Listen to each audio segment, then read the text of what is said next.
الحمد للہ وکفی والصلاة والسلام علی عباده الذین اصطفى خصوصا علی افضلهم وخاتم النبیین محمد الامین وعلی آلہ وصحبہ اجمعین. اما بعد فقد قال اللہ تبارک وتعالی فی سورۃ الصف: اعوذ باللہ من الشیطان الرجیم بسم اللہ الرحمن الرحیم. یریدون لیطفئوا نور اللہ بافواہہم واللہ متم نورہ ولو کرہ الکافرون. هو الذی ارسل رسولہ بالہدی ودین الحق لیظہرہ علی الدین کلہ ولو کرہ المشرکون. وقال تبارک وتعالی فی سورۃ التوبہ: یریدون لیطفئوا نور اللہ بافواہہم وَيَأْبَى اللَّهُ إِلَّا أَن يُتِمَّ نُورَهُ وَلَوْ كَرِهَ الْكَافِرُونَ. هُوَ الَّذِي أَرْسَلَ رَسُولَهُ بِالْهُدَى وَدِينِ الْحَقِّ لِيُظْهِرَهُ عَلَى الدِّينِ كُلِّهِ وَلَوْ كَرِهَ الْمُشْرِكُونَ. وقال جل وعلا في سورة الفتح: هو الذي أرسل رسوله بالهدى ودين الحق ليظهره على الدين كله وكفى بالله شهيدا. محمد رسول الله والذين معه أشداء على الكفار رحماء بينهم تراهم ركعا سجدا يبتغون فضلا من الله ورضوانا. صدق الله العظيم.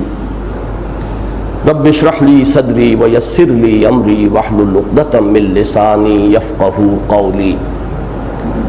اللهم ربنا الهمنا رشدنا واعذنا من شرور انفسنا. اللهم ربنا زدنا ایمانا وہدا وعلما نافعا وعملا صالحا متقبلا. آمین یا رب العالمین. پچھلے ہفتے میں نے یہ عرض کر دیا تھا کہ آج کا ہمارا درس پورا کا پورا صرف ایک آیت پر ہوگا، سورہ صف کی آیت نمبر 9.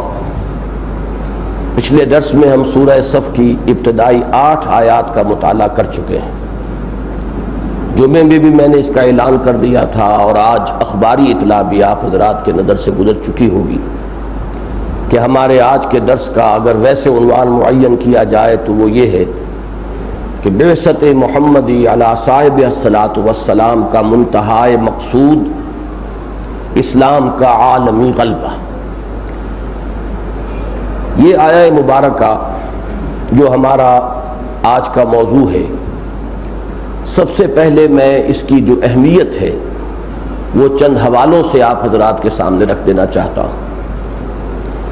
اس کی اہمیت کا ایک مظہر تو یہ ہے کہ قرآن مجید میں اس کا جو بڑا حصہ ہے، جزو اکبر، وہ بغیر ایک شوشے کے فرق کے 3 مرتبہ آیا. هو الذی ارسل رسولہ بالہدی ودین الحق لیظہرہ علی الدین کلہ. یہاں تک ایک شوشے کا فرق نہیں ہے. سورہ توبہ کی آیت نمبر 33، سورہ صف کی آیت نمبر 9 جو اس وقت ہمارا موضوع درس ہے، اور سورہ فتح کی آیت نمبر 28. ان الفاظ میں ان تینوں مقامات پر ایک نقطے اور شوشے تک کا فرق نہیں ہے. 2 مقامات پر یعنی سورہ صف اور سورہ توبہ میں اختتام ہوتا ہے وَلَوْ كَرِهَ الْمُشْرِكُونَ. گویا کہ سورہ توبہ اور سورہ صف میں جو یہ آیت مبارکہ آئی ہے تو پوری آیت بعین ہی ہے، اس میں کہیں کوئی فرق نہیں. البتہ تیسرا مقام جو سورہ فتح کا ہے اس میں اس کا اختتام ہوا ہے وَكَفَى بِاللَّهِ شَهِيدًا. اب ظاہر بات ہے کہ قرآن مجید میں الفاظ کا بار بار دہرا کر اسی صورت میں آنا قطعی طور پر ان کی اہمیت پر دلالت کرتا ہے. اس اس لیے کہ دو باتیں میں نے بارہا عرض کی ہیں کہ نہ تو عربی زبان کا دامن جو ہے وہ ووکیبلری کے اعتبار سے تنگ ہے، بہت وسیع الذیل، بڑے وسیع دامن والی زبان ہے، اس کے پاس الفاظ کا بہت بڑا ذخیرہ ہے، اور معاذ اللہ ثم معاذ اللہ نہ ہم یہ کہہ سکتے ہیں کہ اللہ کی ووکیبلری محدود ہے۔ اب ان دونوں چیزوں کو سامنے رکھیے تو پھر اگر بعین ہی وہی الفاظ دہرا کر آ رہے ہیں تو اس کا سبب اس کے سوا اور کوئی نہیں ہو سکتا منطقی طور پر کہ ان الفاظ کی خصوصی اہمیت ہے، اور اللہ تعالیٰ یہ چاہتا ہے کہ ان پر توجہ کو پورے طور پر مرتکز کیا جائے، بالکل اس انداز میں کہ جیسے غالب کا شعر میں نے بارہا کوٹ کیا ہے کہ زیر ہر لفظ غالب چیدہ ام میں خانہ، یا انہوں نے اردو میں کہا ہے کہ گنجینہ معنی کا طلسم اس کو سمجھیو جو لفظ کے غالب میرے اشعار میں آوے۔ تو میں عرض کیا کرتا ہوں کہ غالب کے ہاں تو یہ تعلی ہے، ایک اس کے الفاظ میں تو بھرتی کے، اس کے اشعار میں بھرتی کے الفاظ کی نشاندہی کی جا سکتی ہے، لیکن کلام اللہ کے لیے یہ دونوں باتیں 100% درست ہیں کہ گنجینہ معنی کا طلسم اس کو سمجھیو، وہ لفظ جو غالب میرے اشعار میں آوے۔ قرآن مجید میں جو لفظ آتا ہے یقیناً وہ گنجینہ معنی کا طلسم ہے، اس کے اندر یوں سمجھیے کہ علم و حکمت کے بڑے خزانے مضمر ہیں، اور یہ کہ زیر ہر لفظ غالب، زیر ہر لفظ قرآن چیدہ ام میں خانہ، قرآن مجید کے تو ہر لفظ کے نیچے ہمیں ایک پورا میخانہ ملا ہے، معانی کا میخانہ۔ تو اب یہاں اگر تکرار ہے تو ظاہر بات ہے کہ اس کا سبب ایک ہی ہو سکتا ہے کہ ان کی خصوصی اہمیت کی طرف توجہ دلائی جائے۔ دوسری بات میں خاص طور پر شاہ ولی اللہ دہلوی رحمۃ اللہ علیہ کے حوالے سے عرض کرنا چاہتا ہوں۔ انہوں نے اس آیت مبارکہ کو قرآن مجید کی اہم ترین آیات میں سے شمار کیا ہے۔ ان کی ایک بہت معرکۃ الآراء کتاب ہے ازالۃ الخفا عن خلافت الخلفاء، خلافت کا جو تصور اسلام میں ہے اور خلافت راشدہ کا جو مقام ہے وہ ایک اہم موضوع ہے، اور اس پر ان کی 2 والیومز میں یہ ضخیم تصنیف ہے ازالۃ الخفا عن خلافت الخلفاء۔ اس میں ایک باب انہوں نے چند ان بنیادی آیات پر مشتمل باندھا ہے کہ جو اس موضوع کے اعتبار سے اہم ترین ہے پورے قرآن مجید میں، انہی میں یہ آیہ مبارکہ بھی ہے۔ اس پر جو تفصیل سے انہوں نے لکھا ہے، میں نے اس کا ترجمہ جو ہے مولانا عبدالشکور لکھنوی رحمۃ اللہ علیہ نے ترجمہ کیا تھا، کیونکہ وہ پوری عبارت خاصی مغلق ہے۔ شاہ صاحب کا اپنا ایک مابعد الطبیعات کا معاملہ ہے، ان کے اپنے کچھ فلسفے اور نظریے ہیں، ان کے حوالے سے جب بات ہوتی ہے تو جدید عام تعلیم یافتہ آدمی جو ہے جس نے عربی اور پرانی منطق کا مطالعہ نہ کیا ہو، ان کو ان عبارتوں کے سمجھنے میں دقت ہوتی ہے۔ لیکن یہ کہ مولانا عبدالشکور لکھنوی نے جو اس کا ترجمہ کیا اس عبارت کا، اس لیے کہ اصل کتاب عربی اور فارسی میں ہے، کہیں وہ عربی میں چلتے ہیں کہیں فارسی میں چلتے ہیں، لیکن اس کا ترجمہ اردو میں جو کیا ہے تو بریکٹس میں اضافے کر کے اس کی تسہیل کر دی ہے، جیسے کہ یہ ترجمہ آپ جو اوپر دیکھ رہے ہیں اس میں بھی ہم نے بریکٹس میں اضافے کیے۔ یہ میں نے میثاق میں بھی شائع کیا تھا، اور اس وقت ہماری یہ کتاب جماعت شیخ الہند کے نام سے جو ہے اس میں بھی یہ مضمون شامل ہے۔ بہرحال شاہ صاحب نے اس کو قرآن مجید کی کلیدی آیات میں شمار کیا ہے، بلکہ اس سے آگے بڑھ کر عرض کر دوں کہ ڈاکٹر رفیع الدین مرحوم و مغفور نے مجھ سے یہ کہا تھا اور مجھے یہ بتایا تھا کہ اپنی تصانیف میں کسی مقام پر شاہ صاحب نے اس آیہ مبارکہ کو پورے قرآن مجید کا عمود قرار دیا ہے۔ چونکہ شاہ صاحب کی ساری تصانیف کا میں نے مطالعہ بالاستیاب نہیں کیا ہے، لہذا میرے سامنے تو نہیں ہے، نہ وہ مجھے اس وقت بتا سکے تھے، حوالہ دے سکے تھے کہ کس کتاب میں کس جگہ، لیکن یہ کہ بہرحال ڈاکٹر رفیع الدین مرحوم و مغفور کو میں ایک ثقہ راوی سمجھتا ہوں، اور انہی کے حوالے سے میں یہ بات آپ تک اس وقت منتقل کر رہا ہوں کہ شاہ صاحب نے اس آیہ مبارکہ کو پورے قرآن مجید کا عمود قرار دیا ہے۔ عمود کی اصطلاح پچھلے ہمارے درس میں آ گئی تھی۔ عمود جو ہے عماد اور عمود ستون کو کہتے ہیں، عماد الدین الصلاۃ و عماد الدین، عمود سیدھی کوئی شے، آپ جیومیٹری کے اندر عمود جو ہے پرپینڈیکولر اس کا لفظ استعمال ہوتا ہے، تو در حقیقت ہر سورہ مبارکہ کا ایک عمود ہوتا ہے، میں نے عرض کیا تھا مرکزی مضمون، جیسے ہار کی وہ ڈوری جس میں موتی پروئے گئے ہیں، ایسے ہی ہر سورہ مبارکہ کا ایک مرکزی مضمون ہوتا ہے اور تمام آیات جو ہے اس کی اس مرکزی مضمون کے ساتھ مربوط ہوتی ہے، وہ اس سورت کا عمود ہے۔ پھر میں نے عرض کیا تھا کہ سورتیں جب جمع ہوتی ہیں، مکی اور مدنی صورتیں مل کر جب ایک گروپ کی شکل اختیار کرتی ہیں، تو ہر گروپ کا بھی ایک عمود ہے، ایک مرکزی مضمون ہے کہ جس کے ساتھ اس گروپ کی مکی اور مدنی صورتیں مربوط ہوں گی۔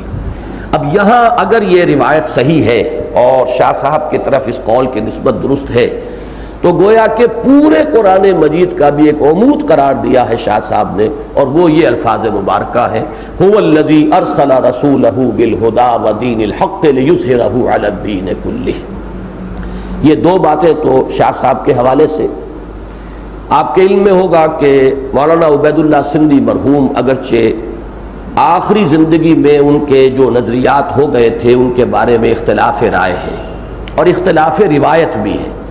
بعض حضرات نے ان کی طرف جو چیزیں منقول کی ہیں وہ تمام مسلمانوں کے لیے بتمام و کمال قابل قبول نہیں ہے، لیکن کچھ حضرات نے نفی بھی کی ہے کہ ان کی جانب ان خیالات کی نسبت درست نہیں ہے۔ بہرحال ان کی زندگی کا آخری دور کچھ مختلف فی ہے، کنٹروورشیل ہے، لیکن ان کی زندگی کا ابتدائی دور سب کے نزدیک بہت متفق علیہ ہے کہ حضرت شیخ الہند رحمۃ اللہ علیہ کے وہ بہت معتمد علیہ ساتھی تھے، اور انہی کے نمائندے بن کر وہ کابل گئے تھے کہ ایک طرف وہ جو ریشمی رومالوں کی تحریک تھی، آپ نے سنا ہوگا کہ اس کا ہندوستان کے اندر جو ہے آغاز کیا جائے ایک آزادی کی تحریک کا، اور کچھ ہمیں باہر سے مدد مل سکے، تو کابل سے افغانستان سے مدد لینے کے لیے حضرت شیخ الہند مولانا محمود حسن رحمۃ اللہ علیہ نے انہیں مبعوث کیا تھا۔ انہوں نے شاہ ولی اللہ دہلوی کے فلسفے کی شرح کی ہے، وہ شارح کی حیثیت سے مشہور ہے۔ انہوں نے اس آیہ مبارکہ کو ایک عالمی اسلامی انقلاب کا عنوان قرار دیا ہے۔ یہ نوٹ کر لیجئے، عالمی اسلامی انقلاب۔ میں اس کا خاص طور پر اس لیے حوالہ دے رہا ہوں کہ یہ نہ سمجھا جائے کہ یہ انقلاب کا لفظ ابھی استعمال ہم نے کرنا شروع کیا ہے۔ یہ انقلاب کا لفظ کم سے کم اس صدی کے آغاز سے ہمارے جو بھی اکابر ہیں انہوں نے اس کا استعمال شروع کیا۔ تو مولانا عبید اللہ سندھی رحمۃ اللہ علیہ نے ان الفاظ مبارکہ کو عالمی اسلامی انقلاب کا عنوان قرار دیا ہے۔ اب اس کے بعد ایک بات وہ ہے کہ جو میں جسارت کر رہا ہوں عرض کرنے کی، کہ یہ آیہ مبارکہ پورے قرآن مجید کے لیے بمنزلہ عمود ہے یا نہیں۔ اب یہ بات تو شاہ ولی اللہ دہلوی رحمۃ اللہ علیہ کے حوالے سے میں نے عرض کر دی، لیکن یہ کہ میرے نزدیک سیرت النبی علیہ صاحب الصلاۃ والسلام کے لیے یقیناً یہ کلید کی حیثیت رکھتی ہے۔ سیرت سمجھ میں نہیں آئے گی اگر یہ آیت سامنے نہ ہو۔ اس کو سمجھیں گے تو سیرت النبی صلی اللہ علیہ وسلم کا فہم حاصل ہوگا، ورنہ ہرگز حاصل نہیں ہوگا۔ سیرت کے واقعات ایک آدمی ازبر کر لے، یاد کر لے، سیرت کے تمام جو تفاصیل ہیں ان کے اوپر چاہے وہ ایک بڑی مفصل تصنیف بھی اس کی تعریف کر لے، یہ سب اپنی جگہ ہو، لیکن یہ ہے کہ سیرت کو نہیں سمجھ سکے گا جب تک کہ یہ آیہ مبارکہ سامنے نہ ہو۔ اس کی وجہ کیا ہے؟ اس کی وجہ یہ ہے کہ کسی بھی عظیم شخصیت کا جو کارنامہ حیات ہے اس کو ایسیس کرنے کے لیے سب سے پہلے یہ سمجھنا ضروری ہے کہ ان کا مقصد کیا تھا، انہوں نے کس چیز کو اپنا ہدف قرار دیا تھا۔ ظاہر بات ہے کہ اسی کے حوالے سے آپ ایسیس کر سکیں گے کہ وہ اچیو کر سکے یا نہیں کر سکے، اس مقصد تک اس کا حصول ہوا یا نہیں ہوا، یا وصول ہوا یا نہیں ہوا، وہاں تک پہنچے یا نہیں پہنچے۔ پھر یہ کہ اس مقصد ہی کے حوالے سے یہ بات سمجھ میں آئے گی کہ انہوں نے اس کے لیے کیا طریقہ کار اختیار کیا، اور یہ بات بھی بالکل بعض تامل سمجھ میں آ جاتی ہے کہ کسی انسان کے مختلف افعال و اعمال کو جو چیز مرتب کر کے مربوط شکل دیتی ہے وہ مقصد ہے کہ جو اس کے سامنے ہے۔ اگر مقصد سامنے نہ ہو تو ہو سکتا ہے اس کے بعض افعال و اعمال کو آپ بیکار سمجھیں، آپ یہ سمجھیں کہ یہ نبی کرتے تو کیا تھا، اگر یہ کام ایسے نہ ہوتا یوں ہو جاتا تو کیا حرج تھا۔ لیکن اگر آپ کے سامنے ہدف ہو، مقصد ہو کہ اصل میں پہنچنا کہاں ہے، نصب العین کیا ہے، مقصود کیا ہے، ہدف کیا ہے، منزل کیا ہے، تو اس کے حوالے سے ہر چیز جو ہے وہ روشن ہوتی چلی جائے گی اور ہر چیز جو ہے بامانی نظر آئے گی۔ اس اعتبار سے میں ذرا حوالہ بھی دے دوں، کہ جن حضرات کے سامنے حضور صلی اللہ علیہ وسلم کے مقصد بعثت کی حیثیت سے یہ آیت نہیں ہے، انہیں بڑی ٹھوکریں لگی ہیں۔ مستشرقین میں سے مثلا ٹوائنبی نے ایک بڑا مختصر سا مضمون لکھا تھا، لیکن اس کا ایک جملہ جو ہے بڑا چھوٹا سا جملہ زہر میں بجھا ہوا ہے۔ وہ الفاظ میں نے کوٹ کیے ہیں، وہ جو مضمون یہاں پہ آپ کو مطبوعہ بھی آج تقسیم کیا گیا ہے۔ محمد failed as a prophet but succeeded as a statesman، کہ حضور صلی اللہ علیہ وسلم ایک نبی کی حیثیت سے تو ناکام ہو گئے، البتہ ایک سیاستدان اور مدبر اور حکمران کی حیثیت سے کامیاب ہو گئے۔ اسی چیز کو پھر مونٹگومری واٹ نے موضوع بنایا ہے، 2 والیومز میں اس نے سیرت پر کتاب لکھی۔ جیسے آج کل ہمارے ہاں ایک عیسائی مصنف کی کتاب جو ہے وہ اخباری خبروں کا موضوع بنی ہوئی ہے کہ یہ لوگ بڑے سٹل انداز میں بظاہر مدح کرتے ہیں، تعریف کرتے ہیں، لیکن کہیں نہ کہیں اس میں ایسا زہر لپٹا ہوا ہوتا ہے کہ جس سے بہت ہی جیسے کہ ڈنک مار دیا جائے، وہ ساری تعریف جو ہے اس کی نفی ہو جاتی ہے۔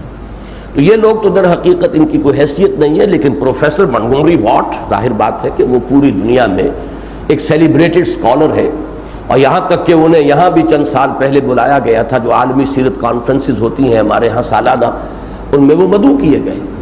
لیکن یہ کہ اس شخص نے بھی وہی زہر جو ہے ذرا اس کو ڈائلیوٹ کر کے اور بڑی وسعت کے ساتھ 2 والیومز میں سیرت جب لکھی تو عنوان یہ رکھے محمد at Mecca, Muhammad at Medina, گویا کہ اس کے بین السطور یہ بات واضح ہو جائے کہ یہ 2 محمد ہیں۔ ایک محمد مکے میں نظر آتے ہیں، وہ ہے داعی، مبلغ، مربی، مزکی، جو بھی جن کو آپ عام طور پر کہتے ہیں the prophets of the old testament, چونکہ عیسائی بھی ظاہر بات ہے کہ تمام ان انبیاء کو مانتے ہیں کہ جن کا ذکر عہد نامہ قدیم میں ہے۔ اب ان تمام نبیوں کی زندگی میں جو نقشہ نظر آتا ہے، دعوت، تبلیغ، تربیت، وعظ، نصیحت، اب یہ نقشہ نظر آتا ہے مکے کے اندر، محمد الرسول اللہ صلی اللہ علیہ وسلم اسی شان میں جلوہ گر ہیں۔ لیکن جو نقشہ مدینے میں نظر آتا ہے، آپ سپہ سالار بھی ہیں، آپ ایک جو بھی چھوٹی سی ریاست بنی تھی مدینے کی، سٹی سٹیٹ، شہری ریاست، اس کے آپ سربراہ ہیں، آپ ہی قاضی القضات ہیں، مقدمات آپ سماعت فرما رہے ہیں، فیصلے کر رہے ہیں، میدان بدر ہو، دامن احد ہو، سپہ سالار آپ ہیں۔ تو یہاں انہیں نظر آتا ہے کہ یہ نقشہ عام رسولوں والا نہیں ہے، نبیوں والا نہیں ہے۔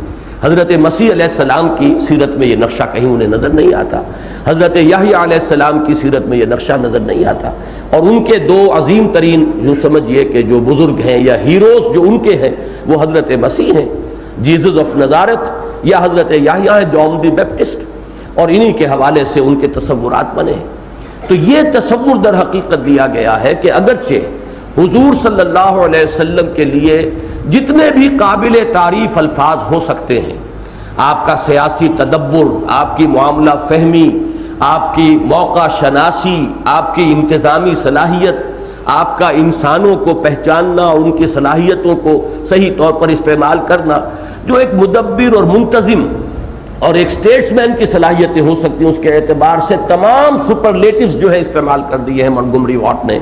ہم یہ دھوکہ کھا جاتے ہیں، بڑی تعریف کر رہا ہے، کتنی تعریف کی ہے اس نے حضور کی صلی اللہ علیہ وسلم، حالانکہ اس میں جو زہر ہے وہ یہ ہے کہ اس نے علیحدہ علیحدہ کر کے دکھا دیے ہیں محمد at Mecca, Muhammad at Medina, ایک کنٹراسٹ ہے سائملٹینیس جو ان دونوں والیومز کے اندر نمایاں ہے۔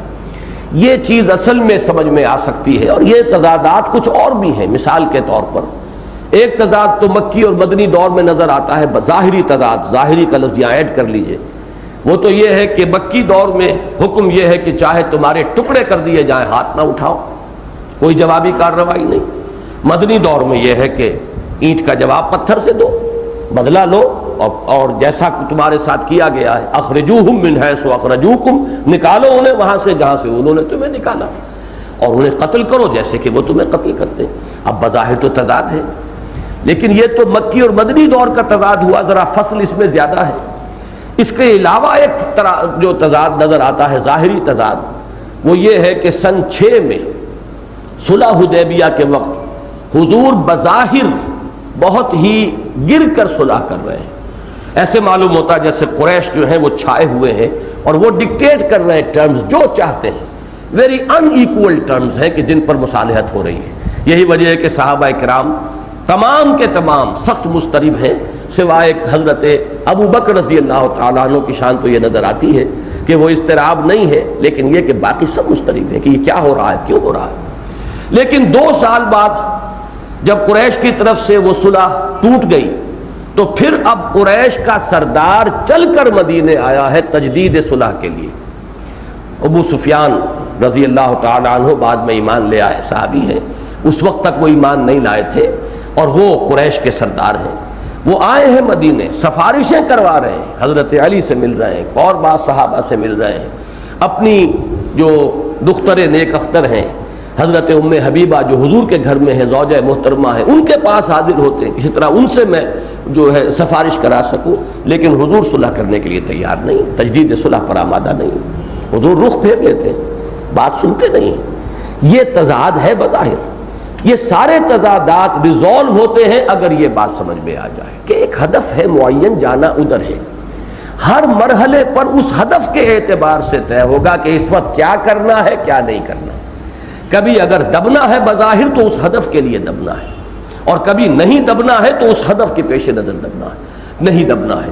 یہ ساری چیزیں جو ہیں یہ ظاہری تضادات ریزالو ہوں گے تو اس سے ہوں گے۔ بہرحال یہ میں نے کچھ وضاحت کی ہے اپنی اس رائے کی کہ میرے نزدیک سیرت النبی علی صاحب الصلاۃ والسلام کا فہم موقوف ہے اس آیہ مبارکہ کے سمجھنے پر۔ اگر یہ آپ سمجھ لیں گے تو پوری سیرت سمجھ میں آئے گی ایک مربوط حقیقت کی حیثیت سے، اور اگر نہیں تو آپ کو تضادات بھی نظر آئیں گے، چاہے آپ اپنے دل کی تسکین کے لیے کوئی تسلی دینے کے لیے کوئی اس کی تعویل کر لیں، لیکن واقعہ یہ ہے کہ اس کی صحیح تعویل جو ہے اس آیہ مبارکہ کے صحیح فہم کے بغیر ممکن نہیں۔ اب چونکہ آج ہمارا یہ درس جو ہے یہ ایک بالکل علیحدہ نوعیت کا ہے، تو اسی لیے ایک تو یہ کہ یہ آیہ مبارکہ بڑے جلی الفاظ میں ہم نے اوپر لکھوا دی ہے تاکہ آپ کے سامنے نہ بھی ہو تو ہر وقت آپ ریفر کر سکیں، اور یہ تو میں سمجھتا ہوں کہ جو آخری دیوار کے پاس جو لوگ بیٹھے ہوئے ہیں وہ بھی دیکھ سکتے ہیں کہ یہ آیہ مبارکہ ان کے لیے پڑھنے کے میں کوئی دقت نہیں ہوگی۔ اس کے علاوہ میں نے ایک مضمون بھی اس وقت آپ حضرات کے سامنے پیش کر دیا ہے، اس لیے کہ میں اس کے کچھ ریفرنسز دوں گا تاکہ آج جو بات تفصیل سے زیر بحث آئے ایسا نہ ہو کہ وہ صرف حافظے میں رہے اور پھر آپ کے حافظے سے نکل جائے، بلکہ یہ ہے کہ آپ ان الفاظ کے حوالے جو ہے اس مضمون میں دیکھ لیں تاکہ یہ آپ کے پاس ایک مستقل شے رہے، پھر جا کر بھی آپ ریفر کر سکیں اور ان چیزوں کے بارے میں غور کر سکیں۔ تیسرے یہ کہ آج کا ہمارا یہ درس جو ہے وہ ہماری عام روش سے ذرا ہٹ کر ہوگا کہ اس میں جو کلاس روم ٹیچنگ کا ایک انداز ہوتا ہے وہ میں اختیار کرنے کی کوشش کروں گا، بلیک بورڈ بھی یوز کروں گا۔ اب ظاہر بات ہے کہ بلیک بورڈ تک جو دور بیٹھے ہوئے ساتھی ہیں شرکائے درس شاید وہ تو نہ دیکھ سکیں، لیکن قریب کے حضرات کے لیے سہولت ہو جائے گی، اور چونکہ ہم ان دروس کے اب یہ ویڈیوز تیار کر رہے ہیں تو یقیناً اس سے جہاں جہاں بھی یہ ویڈیو جائے گا انہیں یقیناً اس سے مدد ملے گی کہ اس آیہ مبارکہ کو وہ پوری گہرائی میں اتر کر سمجھنے کی کوشش کریں۔ یہ آیہ مبارکہ میں تلاوت کر چکا ہوں اور میں نے اسی لیے ان تینوں مقامات کی تلاوت کر دی۔ سورہ توبہ میں 2 آیات، سورہ صف کی 2 آیات، اور یہ بھی نوٹ کر لیجئے کہ سورہ توبہ اور سورہ صف میں جہاں یہ مشابہت تامہ ہے کہ پوری آیت جو کہ تو انہی الفاظ میں آئی ہے هو الذی ارسل رسولہ بالہدی ودین الحق لیظہرہ علی الدین کلہ ولو کرہ المشرکون، اس کے ساتھ ساتھ دونوں مقامات پر جو اس سے پہلے آیت ہے وہ بھی ایک ہی مضمون ہے اگرچہ لفظی تھوڑا سا فرق ہے۔ وہ آیت جو ہم پڑھ چکے ہیں پچھلی مرتبہ، یریدون لیطفئوا نور اللہ بافواہہم واللہ متم نورہ ولو کرہ الکافرون۔ یہ 3 حصے ہیں اس آیت کے، تو پہلا اور آخری حصہ بعین ہی آیا ہے سورہ توبہ میں بھی، یریدون لیطفئوا نور، یریدون ان یطفئوا نور اللہ بافواہہم، تھوڑا سا فرق ہے، لام کی بجائے ان آیا ہے، یریدون ان یطفئوا نور اللہ بافواہہم، اور اس کے بعد وَيَابَ اللَّهُ إِلَّا يُتِمَّ نُورَهُ، اور اللہ کو بالکل پسند نہیں ہے، قطعاً قبول نہیں ہے مگر یہ کہ وہ پورا کر کے رہے گا اپنے نور کو۔ سورہ صف میں فرمایا وَاللَّهُ مُتِمُّ نُورِهِ، اللہ اپنے نور کا اتمام فرما کر رہے گا، اور یہاں فرمایا اللہ کو ہرگز منظور نہیں ہے مگر یہ کہ وہ پورا کرے اپنے نور کو آخری ٹکڑا پھر بیان ہی وہی ہے وَلَوْ كَرِهَ الْكَافِرُونَ. تو یہ بھی نوٹ کر لیجئے کہ یہ سورہ صف اور سورہ توبہ میں یہ مشابہت تامہ ہے. اب ذرا ان آیات پر، اس الفاظ پر توجہ کو مرتکز کیجئے. اور سب سے پہلے چونکہ ہم یہ اس وقت درس جو پڑھ رہے ہیں یہ سورہ مبارکہ، تو وہ مسلسل درس کی شکل میں ہے. اور اس میں جیسا کہ میں نے پچھلی مرتبہ عرض کیا تھا کہ یہ گروپ شروع ہوا ہے مدنی سورتوں کا سورہ حدید سے. جو 8 آیتیں ہم پڑھ چکے ہیں ان کا بھی میں نے حوالہ دیا تھا سورہ حدید کی آیات کے ساتھ، کہ یہاں جو ہم نے پڑھا یا ایھا الذین آمنوا لم تقولون ما لا تفعلون، وہ بات وہاں آ چکی ہے. وما لکم لا تؤمنون باللہ وما لکم الا تنفقوا فی سبیل اللہ، مضمون وہی ہے. دوسرا حصہ جو 4 آیات کا تھا جس میں بنی اسرائیل کی ایک تاریخ بیان کی گئی ہے، یہ در حقیقت شرح ہے سورہ حدید کے ان الفاظ کی وَلَا يَكُونُوا كَالَّذِينَ أُوتُوا الْكِتَابَ مِنْ قَبْلُ فَطَالَ عَلَيْهِمُ الْأَمَدُ فَقَسَتْ قُلُوبُهُمْ وَكَثِيرٌ مِّنْهُمْ فَاسِقُونَ. اسی طرح سب سے پہلے یہ نوٹ کیجئے، اسی لیے میں نے جو سورہ حدید کی آیت نمبر 25 ہے اس کا یہ ٹکڑا یہاں لکھوا دیا ہے، اور اس کے نیچے یہ آیہ مبارکہ جو ہے اس کا جو جزو اعظم ہے اس کے الفاظ درج کر دیے ہیں تاکہ تقابل میں آسانی. سب سے پہلے یہ نوٹ کیجئے کہ یہ پوری سورہ مبارکہ سورہ صف، بالخصوص اب جو حصہ ہم پڑھ رہے ہیں آیت نمبر 9 سے آیت نمبر 14 تک، یہ 6 آیات، یہ در حقیقت شرح ہے سورہ حدید کی آیت نمبر 25 لقد ارسلنا رسلنا بالبینات وانزلنا معهم الكتاب والمیزان لیقوم الناس بالقسط وانزلنا الحدید فیہ باس شدید ومنافع للناس ولیعلم اللہ من ینصرہ ورسلہ بالغیب ان اللہ قوی عزیز. تو اس آیہ مبارکہ کا پہلا ٹکڑا تو یہ ہے جو اوپر لکھا گیا ہے، اور یہ آیہ مبارکہ بالکل اس کی شرح ہے. وہ شرح کس معنی میں ابھی میں عرض کروں گا. باقی جو بقیہ 5 آیات ہیں سورہ صف کی وہ اسی آیہ مبارکہ کے دوسرے حصے کی شرح ہے. چنانچہ صرف ایک مشابہت کی طرف اشارہ کر دوں کہ آخری آیت جو ہے سورہ صف کی یا ایھا الذین آمنوا کونوا انصار اللہ، اہل ایمان اللہ کے مددگار بنو. کما قال عیسی ابن مریم للحواریین من انصاری الی اللہ، جیسے کہ کہا تھا عیسیٰ ابن مریم نے اپنے حواریین سے کون ہے میرا مددگار اللہ کی طرف. اللہ کی مدد، رسول کی مدد، بعین ہی اس پر یہ سورہ حدید کی آیت ختم ہوتی ہے وَلِيَعْلَمَ اللَّهُ مَن يَنصُرُهُ وَرُسُلَهُ بِالْغَيْبِ. اللہ دیکھنا چاہتا ہے کہ کون ہے اس کے وفادار بندے جو مدد کرتے ہیں اس کی اور اس کے رسولوں کی. تو اللہ کی مدد، اللہ کے رسولوں کی مدد، اس پر وہ آیہ مبارکہ ختم ہوئی، اور اسی مضمون پر یہ سورہ مبارکہ ختم ہوگی. یہ تو ہم اگلے انشاءاللہ درس میں پڑھیں گے. اس وقت تقابل کر لیجئے ان الفاظ کا. دیکھیے لقد ارسلنا، ہم نے بھیجا، اس کے نیچے هو الذی ارسلا، وہی ہے جس نے بھیجا. ارسلنا اور ارسلا اللہ تعالیٰ نے سورہ حدید میں اپنے لیے جمع کا صیغہ استعمال کیا ہے، یہاں واحد کا ہے. رسولنا جمع ہے، ہم نے بھیجا اپنے رسولوں کو علیہم الصلاۃ والسلام. یہاں واحد ہے هو الذی ارسل رسولہ، وہی ہے جس نے بھیجا اپنے رسول کو صلی اللہ علیہ وسلم. اسی لیے رسولنا اس کے نیچے رسولہ کا لفظ میں نے درج کرایا.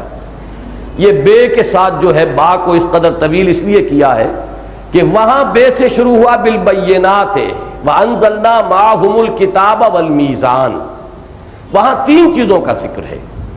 ہم نے اپنے رسولوں کو بھیجا بینات کے ساتھ، اور ان کے ساتھ نازل فرمائی کتاب اور میزان.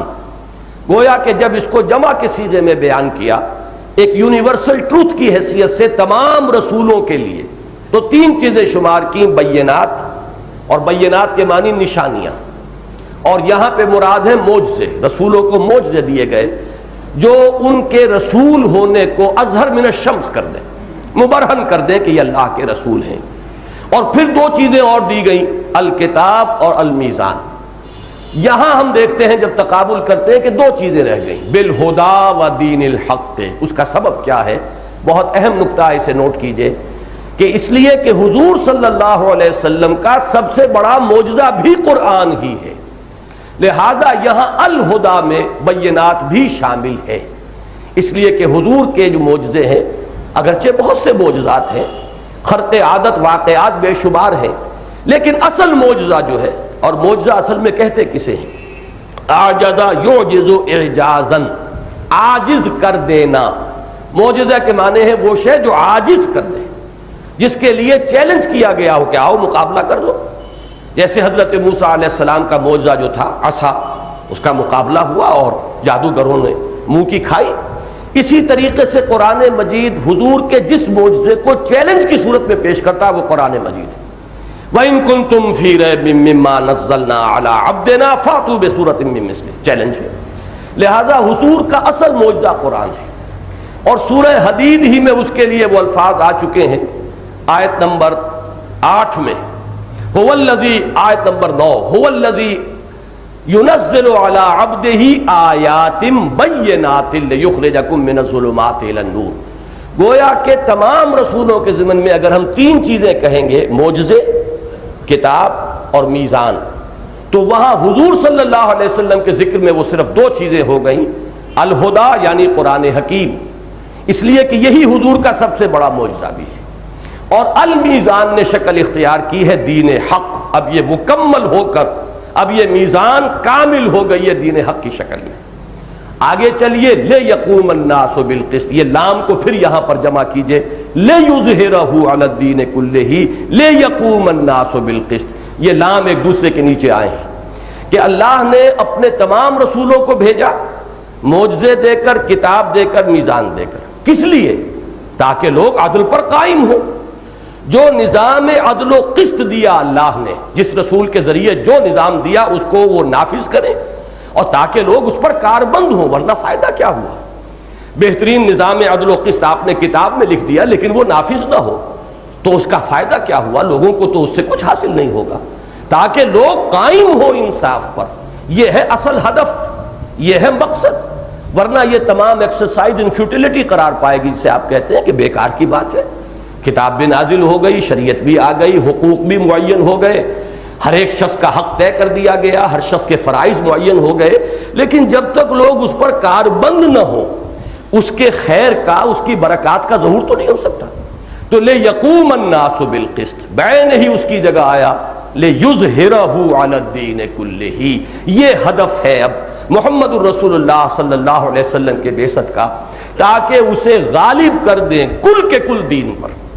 مجھے اس پر تو ابھی شرح کرنی ہے تفصیل کے ساتھ، جو ترجمہ میں کر رہا ہوں اس کی دلیل کیا ہے، ایک ایک لفظ کی ہمیں جو لغوی اصل ہے اس پر غور کر کے ان باتوں کو سمجھنا ہے، لیکن بحیثیت مجموعی جو ترجمہ ہے وہ اوپر نوٹ کر لیجئے، وہی ہے اللہ۔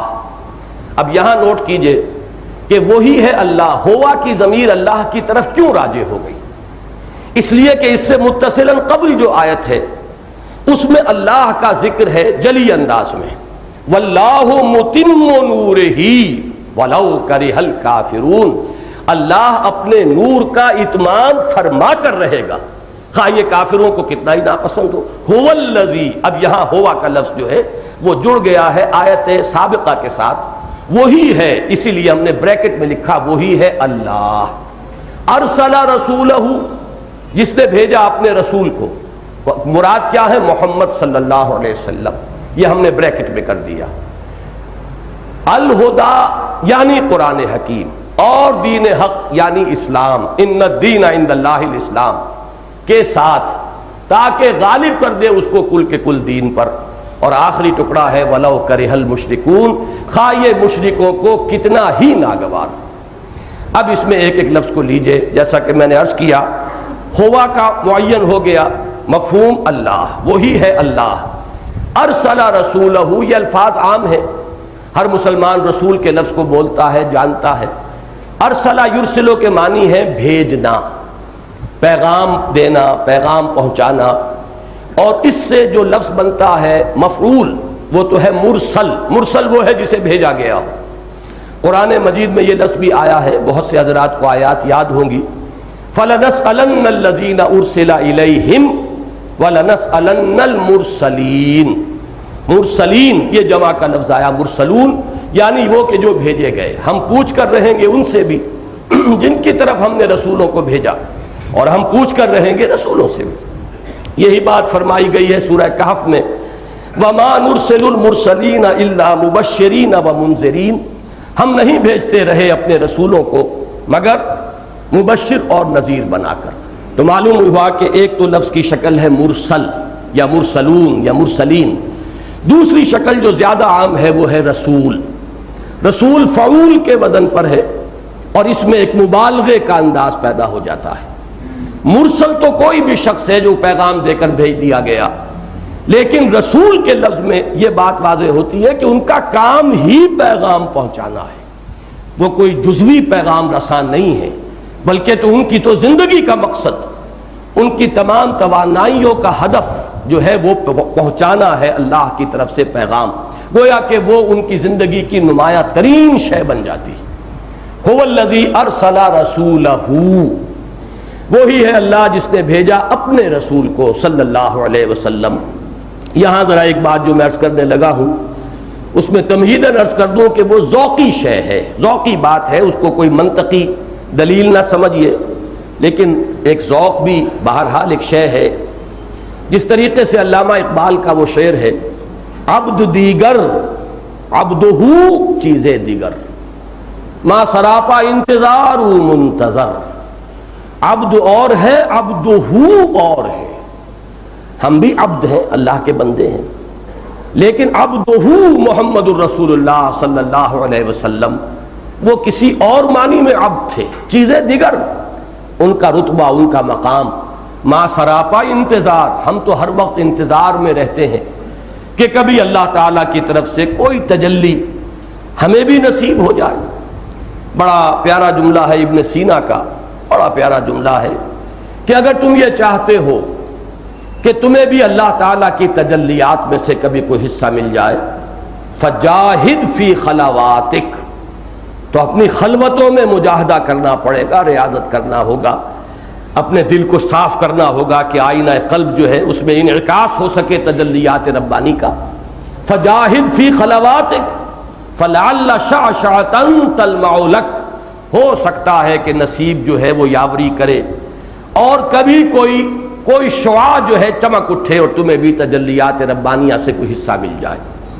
تو گویا کہ ہم تو منتظر رہتے ہیں کہ اللہ کی کسی تجلی کا کوئی انعکاس ہم پر بھی ہو. ما سراپا انتظار، او منتظر، ان کا انتظار ہو رہا تھا شب معراج میں، ان کا استقبال ہو رہا تھا، ان کے لیے فرشتے بھی چشم براہ تھے. تو یہ ہے فرق عبد اور عبدہو کا. اس لیے کہ ہم عبد ہیں، اگرچہ کہنے میں ہم عبداللہ ہیں لیکن ہم اپنی خواہشات کے بھی غلام ہیں. ہم کتنی ہی مرتبہ اللہ کے حکم کو پس پش ڈال کر اپنی خواہش کو مقدم کر لیتے ہیں. کتنے ہی مواقع پر اللہ کے حکم کو پیچھے ڈال کر زمانے کا رواج، برادری کا دباؤ، کیا کریں، رشتہ داروں کا معاملہ ہے، نہ معلوم مصلحتوں کو، کسی چیز کو ہم مقدم کر دیتے ہیں.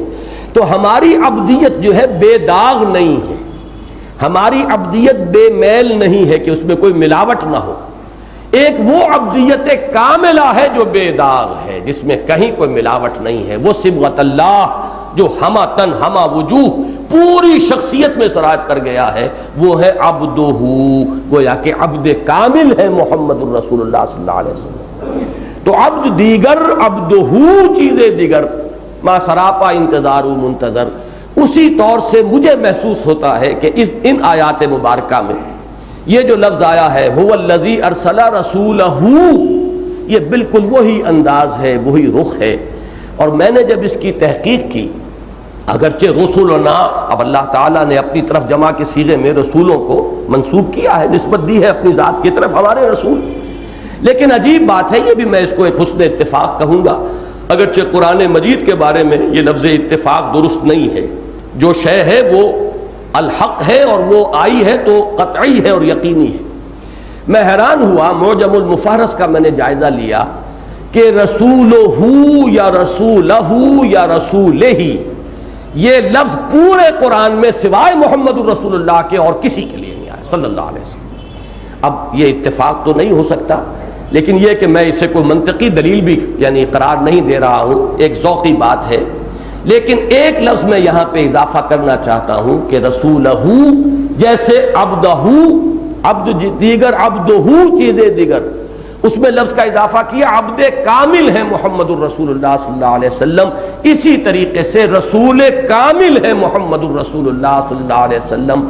گویا کہ لفظ رسالت کا مصداق کامل، مصداق تام اگر آپ کو خارج میں تلاش کرنا ہوگا، مصداق کامل، تو وہ ہے محمد الرسول اللہ صلی اللہ علیہ وسلم۔ اگرچہ ایک اصول منطق میں آتا ہے کہ ہر جگہ پر جس کو کہتے ہیں مفہوم مخالف جو ہے اس کو سامنے نہیں لانا چاہیے، کہیں یہ ایک ذہن میں ایک وسوسہ پیدا ہو جائے کہ کیا اس کے معنی یہ ہے کہ بقیہ رسول ناقص تھے؟ معاذ اللہ، کبھی بھی یہ چونکہ اصول ہے کہ یہ مفہوم مخالف ہے، ادھر بالکل آپ کا ذہن نہیں جانا چاہیے۔ لیکن اس میں کوئی شک نہیں کہ رسالت کاملہ کا مصداق کامل محمد الرسول اللہ صلی اللہ علیہ وسلم۔ یہی وجہ ہے کہ اب یہ بڑی پرانی بات ہو گئی، 7-8 سال پرانی بات ہوگی اندازاً، ٹیلی ویژن پر ایک مرتبہ ربیع الاول کے مہینے میں 12 تقاریر میری ہوئی تھی، تو اس کا عنوان ہی میں نے خود اختیار کیا تھا، جیسے کہ وہ جو درس قرآن کا سلسلہ تھا جو ٹیلی ویژن کا، تو الہدا اس کے لیے یہ عنوان میرا اپنا اختیار کردہ تھا۔ اسی طرح ان 12 تقاریر کے لیے رسول کامل یہ لفظ میں نے اختیار کیا تھا۔ 12 تقاریر ہوئی تھی رسول کامل کے عنوان سے، اور ابھی اب یہ اسی عنوان سے طبع شدہ کتابی شکل میں وہ موجود ہے۔ تو یہ میں نے ایک ذوقی بات کہی ہے، هو الذی ارسل رسولہ، وہی ہے اللہ جس نے بھیجا اپنے رسول کو صلی اللہ علیہ وسلم، یا اپنے رسول کامل کو کہ جو رسالت کا مصداق کامل و اتم ہے صلی اللہ علیہ وسلم۔ اب آگے لفظ آیا، 2 چیزیں دے کر بھیجا۔ یہ حرف با جو ہے یوں سمجھیے کہ بریکٹ میں ہے آگے، بالہدا و دین الحق، نون کے نیچے زیر اسی لیے آ رہا ہے کہ با کا اثر وہاں تک جا رہا ہے۔ بالہدا و بالدین الحق، بھیجا ہے اللہ نے اپنے رسول کو 2 چیزیں دے کر، ایک الہدا اور ایک دین الحق۔ الہدا سے مراد کیا ہے؟ اب جو کتابچہ آپ کو تقسیم ہوا ہے ذرا اس کا صفحہ نکال لیجئے، دوسرا ہی صفحہ ہے یہ۔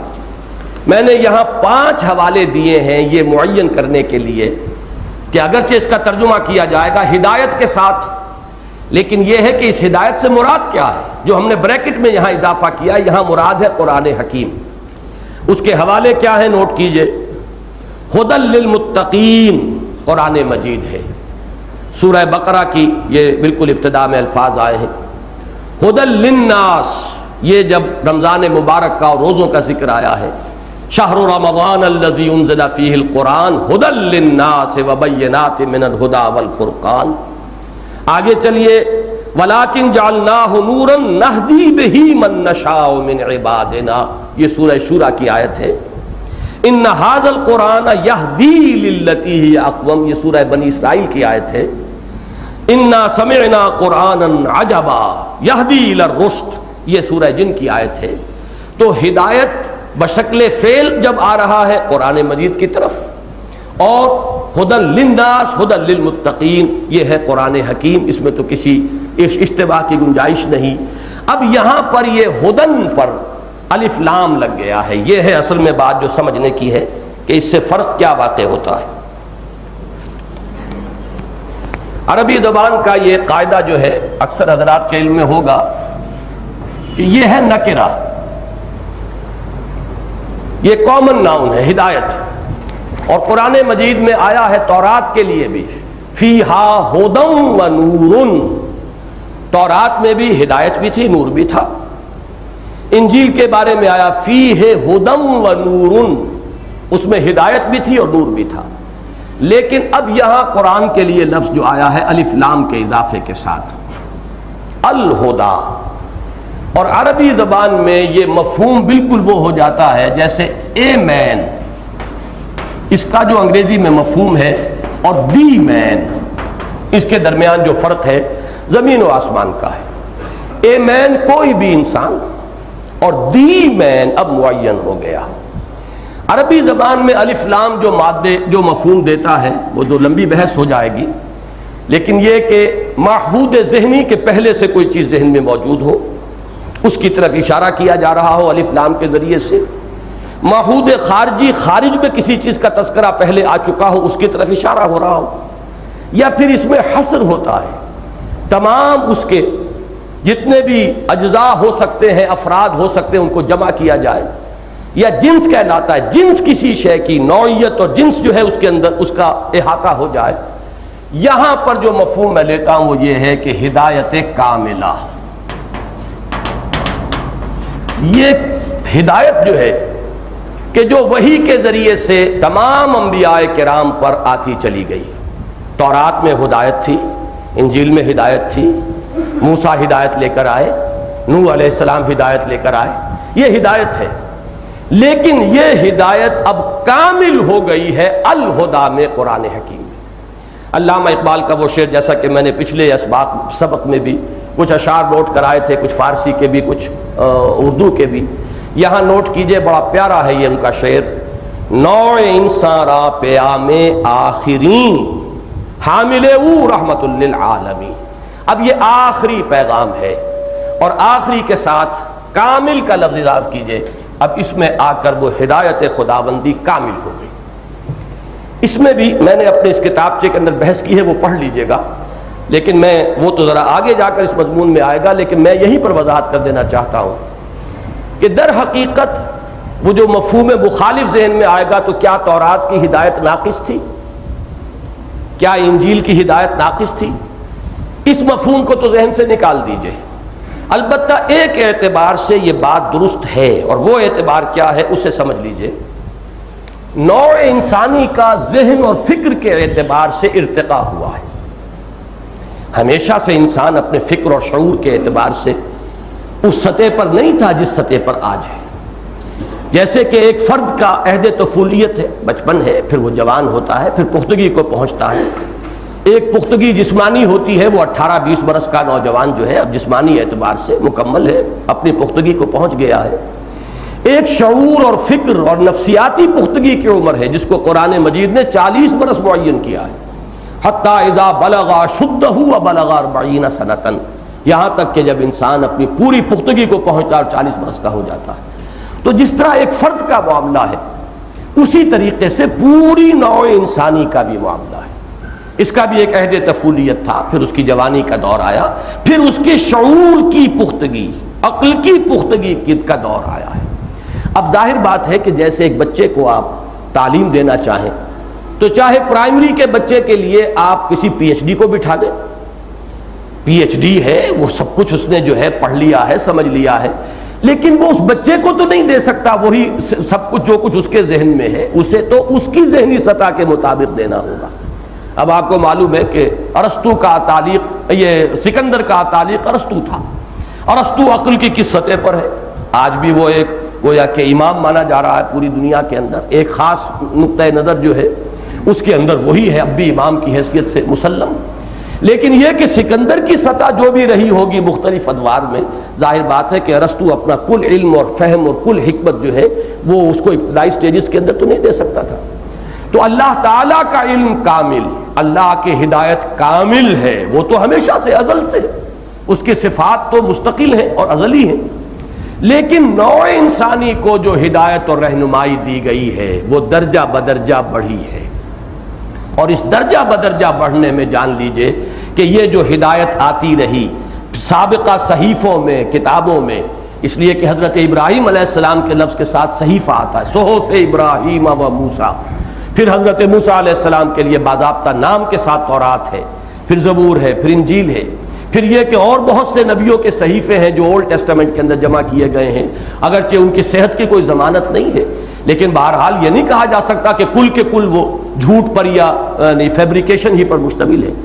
یہ سب در حقیقت وہ تدریجی ارتقاء ہے ہدن کا، یہ تدریجی ارتقاء تکمیل کو پہنچا ہے اس کلام پاک میں۔ الہدا، اب یہ کامل ہو گئی، ہدایت کامل۔ اور اس کے لیے میں نے اپنے اس مضمون میں پروفیسر یوسف سلیم چشتی کو کوٹ کیا ہے۔ یہی میں اب اس وقت نوٹ کرا دوں کہ پروفیسر محمد شریف صاحب کی جو کتاب ہے فلسفے کے موضوع پر، تاریخ فلسفہ پر، انہوں نے کوٹ کیا ہے۔ یہی بات ابھی میں پڑھ رہا ہوں history of the world H G Wells کی، اس نے بھی یہ بات کہی ہے کہ 6 صدی قبل مسیح سے انسان نے سوچنا شروع کیا ہے. اس سے پہلے سوچ نہیں تھی. جیسے بچے کو بھی آپ بتاتے تھے دیکھو یہ کام نہ کرنا, یہ سانپ ہے, یہ سانپ جو ہے نقصان دہ ہے, اس کے قریب نہ جانا, اسے کچھ پتا نہیں ہے اس کے سوا.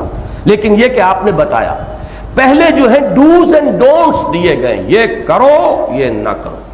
باقی یہ کرو تو کیوں کرو اس کا کوئی ابھی محل نہیں تھا, یہ نہ کرو تو کیوں نہ کرو اس کو ابھی سمجھانے کا کوئی موقع نہیں تھا. وہ بیسک وزڈم ابھی امپارٹ نہیں کی جا سکتی تھی نوع انسانی کو, جس سے خود اس میں صلاحیت پیدا ہو جائے, باطنی بصیرت پیدا ہو جائے کہ کیا میرے لیے نفع بخش ہے, کیا میرے لیے نقصان دہ ہے, وہ اصول کیا ہیں جو گورن کر رہے ہیں میرے نفع و نقصان کو. ابھی انسان اس کا اہل نہیں تھا. لہذا تورات جو نازل ہو رہی ہے 1300 ایئرز BC میں, 13 صدی قبل, اس کے لیے لفظی قرآن مجید کے اندر یا مختلف جگہ پر آتا ہے تو وہ احکام تھے. اس کے اندر جیسے کہ 10 کمانڈمنٹس احکام تھے, اس میں ڈوز بھی تھے ڈونٹس بھی تھے, اوامر بھی تھے نواہی بھی تھے, یہ کرو یہ نہ کرو. اس لیے کہ ابھی وہ عہد طفولیت ہے. البتہ حضرت مسیح علیہ السلام سے 600 برس قبل انسان نے سوچنا شروع کیا. اچانک محسوس ہوتا ہے پوری دنیا میں, چین سے لے کر اور یونان تک معلوم ہوتا ہے کہ انسان گویا کہ جوان ہو رہا ہے. اب اس نے سوچنا شروع کر دیا ہے. کنفیوشس ہے, گوتم بدھ ہے, مہاویر ہے, زرتشت ہے, فلاں ہے, اب وہ ارسطوٹل ہے, وہ سوکریٹیز ہے, یونان کے اور دوسرے سائنسدان جنہوں نے کہ ابتدا جو ہے بنیاد ڈالی ہے دنیا میں سائنس کی, یہ سب ایک دور کے لوگ کنٹمپریریز ہیں. معلوم ہوا کہ ایک دم انسان کی عقل جو ہے وہ اپنے اس بلوغ کو پہنچ گئی ہے کہ اب اس نے غور و فکر کرنا شروع کیا. اور عجیب بات یہ ہے کہ حضرت مسیح کو درمیان میں رکھ کر 6 صدیاں ادھر 6 صدیاں ادھر, یہ 1200 برس ہے. موسٹ پروفاؤنڈ یہ دور ہے نوع انسانی کی تاریخ کا. اگر اس کو ایک انسان سمجھے, جیسے کہ صوفیہ انسان اکبر کا ایک لفظ استعمال کرتے ہیں کہ یہ پوری نوع در حقیقت ایک فرد کی حیثیت رکھتی ہے, تو اس کی زندگی میں یہ 1200 برس ہیں جس میں کہ اس کی سوچ شروع ہو کر اور انتہائی درجے تک پہنچ گئی ہے. اس کی فلسفیانہ فکر اپنے انتہا کو, نقطۂ عروج کو, کلائمیکس کو پہنچ گئی ہے. جو کچھ انسان بحیثیت انسان سوچ سکتا تھا یا سوچ سکتا ہے, وہ گویا کہ 600 عیسوی میں حضرت مسیح کے 600 سال بعد وہ اپنے کمال کو پہنچ گئی. چشتی صاحب تو دعوے کے ساتھ کہا کرتے تھے, چونکہ ان کی ساری عمر گزری تھی, وہ جورو نہ جاتا اللہ میاں سے ناتا, شادی انہوں نے کی نہیں, ساری عمر کتابیں پڑھنا اور فلسفہ اور منطق اور تاریخ اور ادیان عالم, مذاہب عالم, پھر ان کا تقابلی مطالعہ, یہی ان کا موضوع تھا. اور ان کا دماغ جو ہے, چونکہ مجھے ان کی زندگی کے آخری دور میں کافی عرصے ان کا قرب حاصل رہا اور میں نے ان سے بڑا استفادہ کیا ہے, تو ایک بہت بڑی لائبریری کے مالک, اور آخری وقت تک ان کی یادداشت بڑی کلیئر تھی, حوالے پورے کے پورے جوں کے توں وہ دیتے تھے. انہوں نے یہ دعویٰ کیا ہے, پروفیسر یوسف سلیم چشتی, جو شارح اقبال کی حیثیت سے زیادہ معروف ہیں, باقی ان کی دوسری حیثیتیں جو معروف نہیں ہو سکی. بہرحال ان کا دعویٰ یہ تھا کہ میں ثابت کر سکتا ہوں کہ 600 عیسوی کے بعد نہ کوئی نیا مذہب دنیا میں آیا ہے, نہ نیا کوئی فلسفہ دنیا میں آیا ہے. آج کے جتنے فلسفے ہیں بڑی بھاری بھرکم اصطلاحات کے ساتھ, لیکن یہ کہ یہ تمام فلسفے اس سے پہلے پیدا ہو چکے تھے, اب صرف لیبلز بدلے ہیں.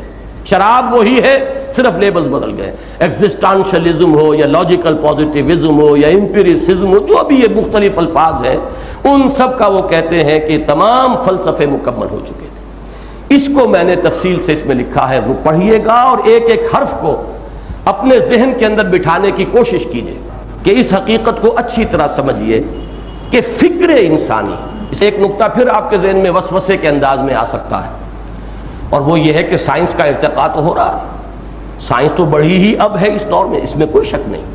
آپ علوم کو 2 حصوں میں رکھیے, ایک ہے مادی علوم, فزیکل سائنسز, اس کا ارتقاء مسلسل ہو رہا ہے اور ہوگا.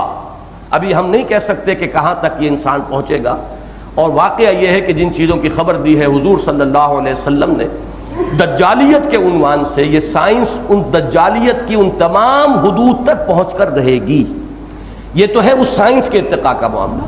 لیکن فکر اور شے کا نام ہے, فلسفیانہ فکر, وہ جو پوری کائنات اور اس کی حقیقت کو ایک حقیقت بسیطہ کی حیثیت سے سمجھنے کی کوشش, اور اس کی جو اصل حقیقتیں ہیں ان تک پہنچنے کی کوشش، جس کے بارے میں وہ شعر میں نے آپ کو سنایا تھا کہ حدیث مطربو میں گو و راز دہر کم ترجو کہ کس نقشد ونک شاید بحکمتی معمارہ، یہ راز دہر جبکہ تجھ بن نہیں کوئی موجود، پھر یہ ہنگامہ خدا کیا ہے، ہم کون ہیں، کائنات کیا ہے، ہمارا اس سے رشتہ کیا ہے، یہ خود بخود بن گئی یا یہ کوئی اس کا بنانے والا ہے، کوئی بنانے والا ہے تو اس سے ہمارا تعلق کیا ہے، ہماری زندگی بس یہی زندگی ہے جو اس دنیا میں ہم بسر کر رہے ہیں یا موت کے بعد بھی ہماری کوئی زندگی ہے؟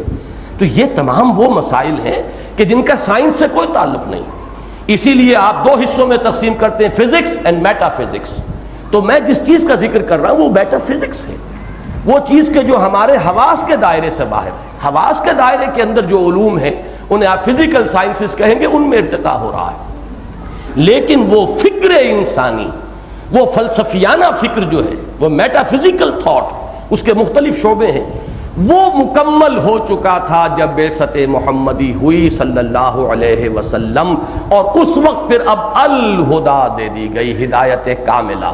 اور اسی کے ساتھ ایک ربط اور تعلق میں نے، چونکہ میرے ذہن میں آیا، میں نے بیان بھی کیا ہے باہر، آج پھر نوٹ کر لیجئے، یہی وجہ ہے کہ اس الہدا کی حفاظت کا ذمہ اللہ نے لیا، اس سے پہلے جتنی ہدن نازل ہوئی ان کی حفاظت کا ذمہ نہیں لیا، اس لیے کہ اصل کامل ہدایت تو ابھی آنے والی تھی، کوئی جو ہے اس کی ہدایت غیر ضروری تھی، اس کی حفاظت غیر ضروری تھی، کوئی اللہ تعالیٰ کو میوزیم نہیں سجانا تھا، اصل شے تو ہے ہدایت، اور ہدایت چونکہ ابھی یہ تدریجی ارتقاء ہے، اس کا ہو رہا ہے، تدریجی مراحل طے کر رہی ہے یہ ہدایت خداوندی، اللہ کے علم کے اعتبار سے نہیں، نوع انسانی جس کو ہدایت پہنچانی ہے اس کے ذہنی اور فکری ارتقاء کے اعتبار سے، لہذا یوں سمجھیے کہ انٹرم پیریڈز میں جو کچھ انہیں دے دیا گیا ہے اس کی حفاظت کی چندہ ضرورت نہیں ہے۔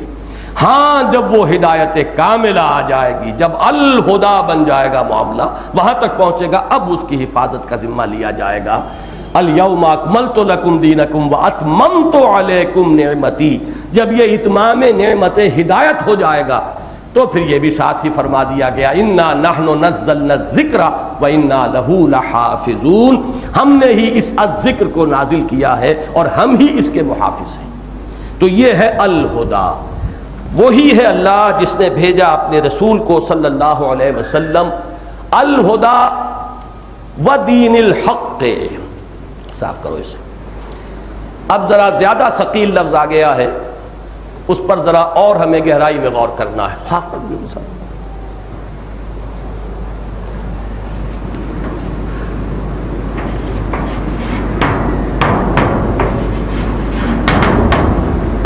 اس کو ایک تو یہ سمجھیے، جنہیں بھی عربی گرامر سے کچھ بھی مناسبت ہے، کہ یہ اپنی اس شکل میں مرکب اضافی ہے،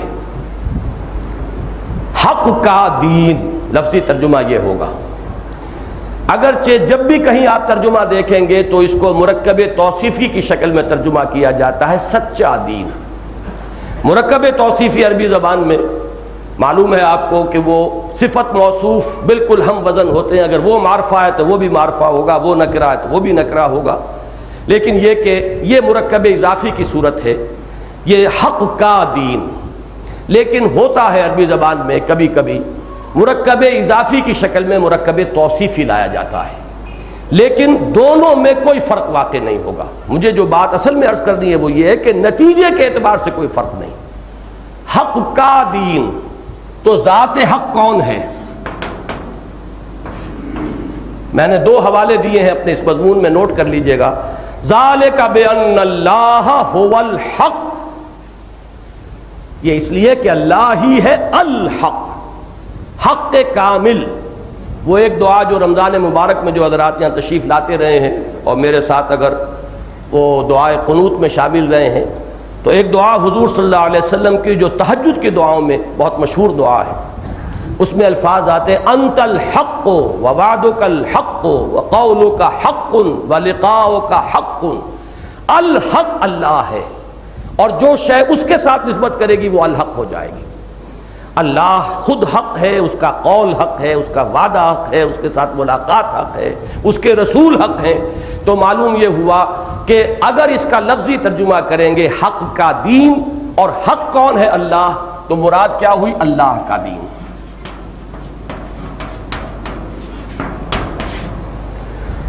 اور اگر اسے لیں دین الحق کہ یہ مرکب توصیفی ہے، جیسا کہ میں نے عرض کیا کہ ہے، اور یہی ترجمہ کیا جاتا ہے سچا دین۔ سچا دین اللہ تعالیٰ کا دین، نتیجے کے اعتبار سے کوئی فرق واقع نہیں۔ لیکن اب جس پر ہمیں غور کرنا ہے وہ لفظ دین ہے۔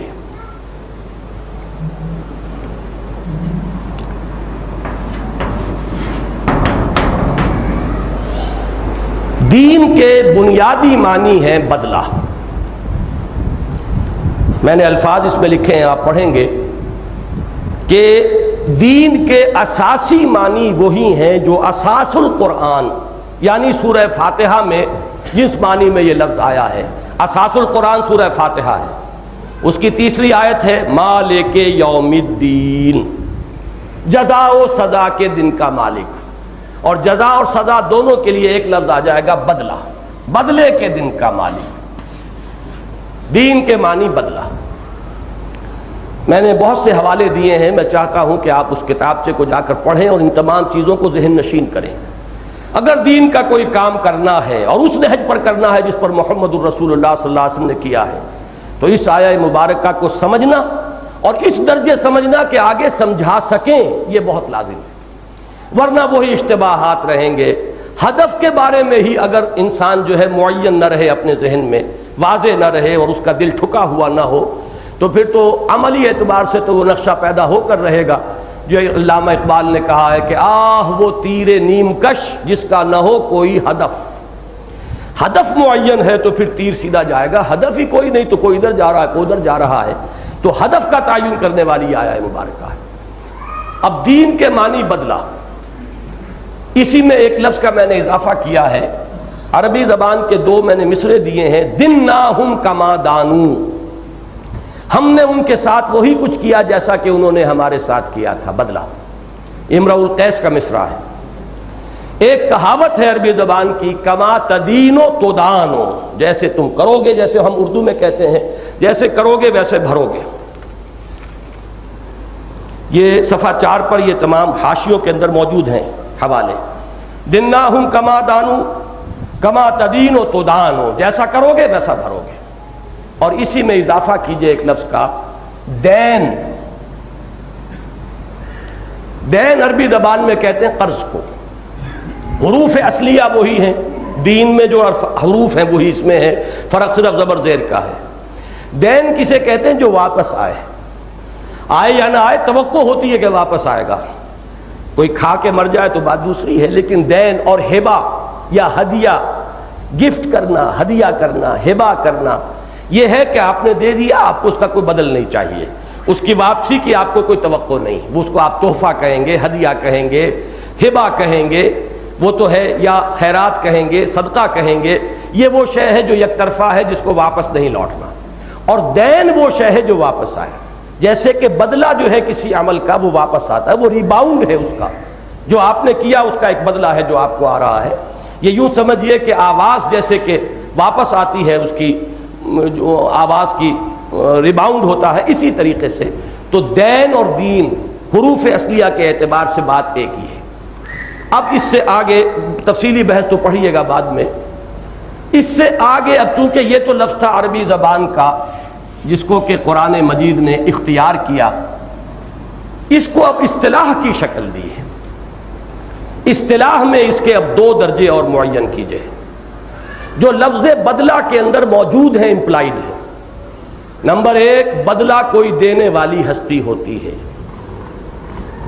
اور اس کی اطاعت پر اچھا بدلہ ملتا ہے اور اس کی نافرمانی پر سزا ملتی ہے، جزا و سزا۔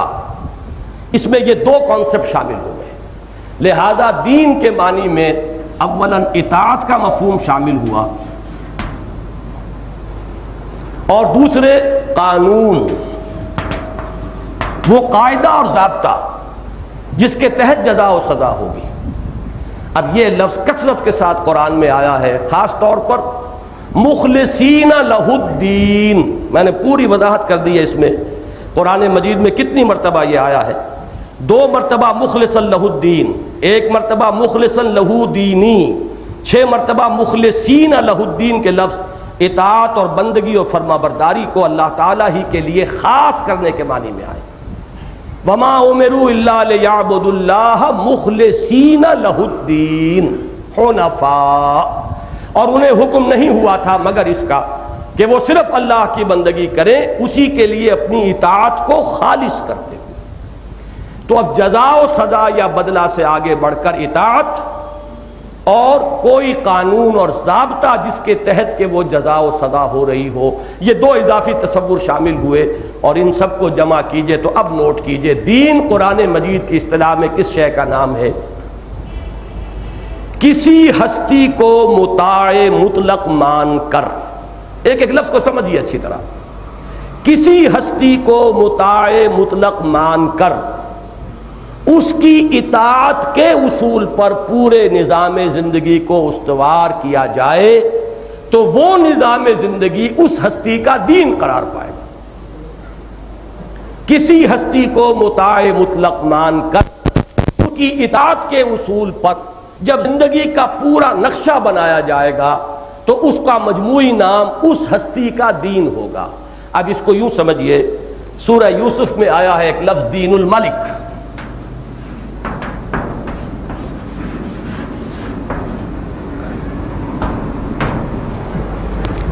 دین الملک، بادشاہ کا دین۔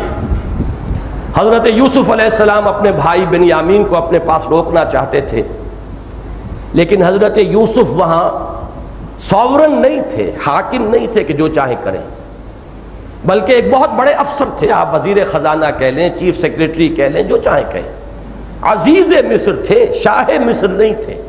شاہ مصر تو وہ تھا جس نے خواب دیکھا تھا، وہ 7 گائیں دبلی اور 7 موٹی اور 7 بالیاں ہری اور 7 سوکھی، وہ بادشاہ تھا جس نے بلایا، اس کے خواب کی تعبیر حضرت یوسف نے کی اور اس نے بلا لیا، اور حضرت یوسف کو خزانے کا، یا یوں کہیے کہ آج کل ایگریکلچر کا کہہ دیجئے، منسٹر آف ایگریکلچر بنا دیا، جو بھی آپ کہیں۔ لہٰذا ان کے لیے ممکن نہیں تھا کہ وہ بادشاہ کے اس نظام اور قانون کے مطابق جس کے وہ خود پابند ہیں اپنے بھائی کو روک سکیں۔ فرمایا کذالک کدنا لیوسف، اللہ تعالیٰ نے خاص شکل پیدا فرما دی اپنی حکمت کاملہ سے، وہ کیا تھی اس پر میں بحث نہیں کروں گا، لیکن صرف قرآن یہ کہہ رہا ہے کہ یہ ہم نے شکل پیدا کر دی یوسف کے لیے، ما کان لیأخذ اخاہ فی دین الملک، ان کے لیے یہ ممکن نہیں تھا کہ اپنے بھائی کو پکڑ سکتے یا روک سکتے بادشاہ کے اس دین کے مطابق کہ جو اس وقت وہاں چل رہا تھا۔ اب یوں سمجھیے کہ یہ ملوکیت کے لیے ایک اصطلاح ہوگی دین الملک۔ کیوں؟ بادشاہ جو ہے وہ سوورن ہے، مطاع مطلق ہے، اس کو آخری اختیار حاصل ہے، اس کے زبان سے نکلا ہوا ہر لفظ قانون ہے، وہ جو فیصلہ کر دے اسے کوئی پوچھنے والا نہیں۔ اب پورا نظام زندگی جو ہے اس کے تحت ہے۔ دیکھیے بڑا پیارا لفظ آیا ہے، فرعون نے جو بات کہی تھی، الیس لی ملک مصر وہذہ الانہار تجری من تحتی، کیا بادشاہت جو ہے مصر کی وہ میری نہیں ہے، اور کیا یہ سارا آبپاشی کا نظام میرے تحت نہیں ہے؟ یہ اختیار مطلق میرا ہے، ساری اتھارٹی میرے ہاتھ میں ہے، تو یہ سارا نظام اس کے تابع ہے۔ اس اصول پر پوری زندگی کا ڈھانچہ بنا ہوا ہے وہاں، اس پورے نظام کو آپ کہیں گے دین الملک۔ بات سمجھ میں آ گئی؟ اب اس کے مقابلے میں آئے گا دین اللہ۔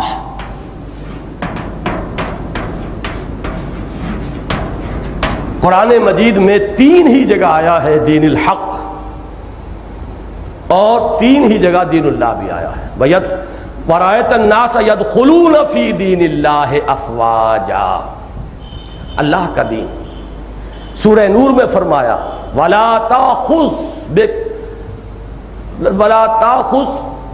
بِكُمْ، کیا الفاظ ہے، رَأْفَةً فِي دِينِ اللَّهِ وَلَا تَأْخُذْكُمْ بِهِمَا رَأْفَةٌ مِّن دِينِ اللَّهِ، کہ زانیہ یا زانی اس کو جب سزا دی جا رہی ہو تو اللہ کے دین، اللہ کے قانون، اللہ کے نظام، اللہ کی شریعت میں تمہارے اندر کوئی نرمی پیدا نہ ہو جائے کہ تمہیں رحم آ جائے کہ اتنی سخت سزا، ایسی وحشیانہ سزا یہ ہم کیسے دے دیں، نہیں، اللہ کا قانون ہے. تو دین اللہ کا لفظ آیا, وَلَا تَأْخُذْكُمْ بِهِمَا رَأْفَةٌ فِي دِینِ اللَّهِ.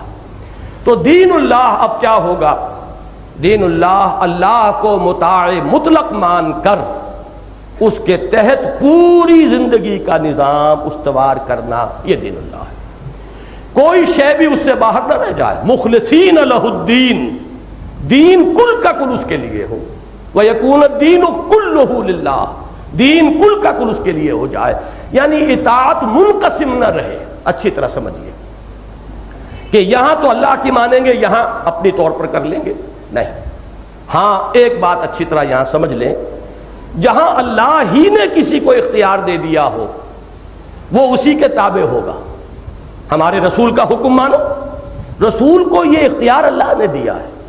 وَمَن يُطِعِ الرَّسُولَ فَقَدْ أَطَاعَ اللَّهَ, جو رسول کی اطاعت کرتا ہے وہ تو اللہ کی اطاعت کرتا ہے. وَمَا أَرْسَلْنَا مِن رَّسُولٍ إِلَّا لِيُطَاعَ بِإِذْنِ اللَّهِ, ہم نے نہیں بھیجا ہے کوئی رسول مگر یہ کہ اس کی اطاعت کی جائے اللہ کے اذن سے. جب اللہ کی اطاعت کے تابع کوئی اطاعت ہو رہی ہے تو وہ علیحدہ نہیں ہوگی, وہ تو اسی کے اندر شامل ہے. اسی میں ایک تیسری لنک آ جاتی ہے کہ حضور صلی اللہ علیہ وسلم کو لشکر بھیج رہے ہیں, اس کا کسی کو سپہ سالار بنا دیا ہے, امیر بنا دیا ہے, امیر الجیش. اب اس کی اطاعت بھی رسول کی اطاعت ہے, رسول کی اطاعت اللہ کی اطاعت ہے. یہ تو ایک چین ہے, ایک زنجیر ہے, اطیعوا اللہ واطیعوا الرسول واولی الامر منکم. لیکن مطلق اطاعت کسی اور کی, اللہ کی اطاعت سے آزاد, رسول کی اطاعت سے آزاد, اگر مطلقاً کسی کی اطاعت کی جائے گی یہی شرک ہے. یہی شرک فی الاطاعت ہے کہ کسی کو مطلقاً مطاع مان لیا جائے اللہ کی اور اس کے رسول کی اطاعت سے آزاد ہو کر, تو یہی شرک ہے. بتوں سے تجھ کو امیدیں خدا سے نو امیدی, مجھے بتا تو صحیح اور کافری کیا ہے. تو یہ شرک کے تصور کو یہاں اچھی طرح سمجھ لیجئے, اس لیے کہ یہ آیہ مبارکہ ختم ہوگی وَلَوْ كَرِهَ الْمُشْرِكُونَ. مشرک کون ہیں؟ جنہوں نے اس اطاعت کو منقسم کر دیا ہے, کچھ اطاعت اللہ کے لیے, کچھ اطاعت کسی اور کے لیے. جہاں یہ شرک, جہاں یہ اطاعت منقسم ہو جائے گی, یہاں تک کہ کچھ اطاعت اللہ کی, کچھ اپنے نفس کی, اپنے نفس کی اطاعت اللہ کے حکم کے تابع ہو تو شرک نہیں ہے. اللہ نے ایک چیز حلال کی ہے, آپ کے نفس کے اندر ایک تقاضا ہے, حلال چیز حلال ذریعے سے آپ نے حاصل کی ہے اور نفس کو دے رہے ہیں, یہ شرک نہیں ہے. لیکن آپ کے نفس کے اندر خواہش ہے ایک چیز کی اور وہ چیز اللہ نے حرام کی ہے. اب آپ نے اگر وہ اپنے نفس کا تقاضا پورا کیا تو آپ نے اپنے نفس کو اپنا معبود بنا لیا ہے. اب آپ کی اطاعت منقسم ہو گئی. لہذا اس کے لیے جو ایکسیم ہے, جو فارمولہ ہے, جو اصول ہے, وہ حضور صلی اللہ علیہ وسلم نے نہایت واضح الفاظ میں, مختصر الفاظ میں معین کر دیا. لا طاعت لمخلوق فی معصیت الخالق.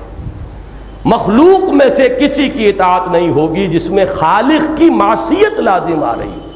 خالق کی معصیت نہیں ہو رہی تو والدین کی بھی اطاعت کرو, اساتذہ کی کرو, اپنے حکام کی کرو, اپنے ایلڈرز کی کرو, شیخ قبیلہ کی کرو, جس کی چاہو کرو, اگر اللہ کی معصیت نہیں آ رہی.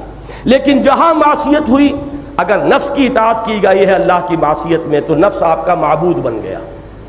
ارأیت من اتخذ الہہ ہواہ, کیا تم نے دیکھا اس شخص کو جس نے اپنی خواہش نفس کو الہ بنا لیا ہے, اس لیے کہ مطاع مطلق بنا لیا, اللہ کی معصیت میں نفس کی اطاعت کر رہا ہے.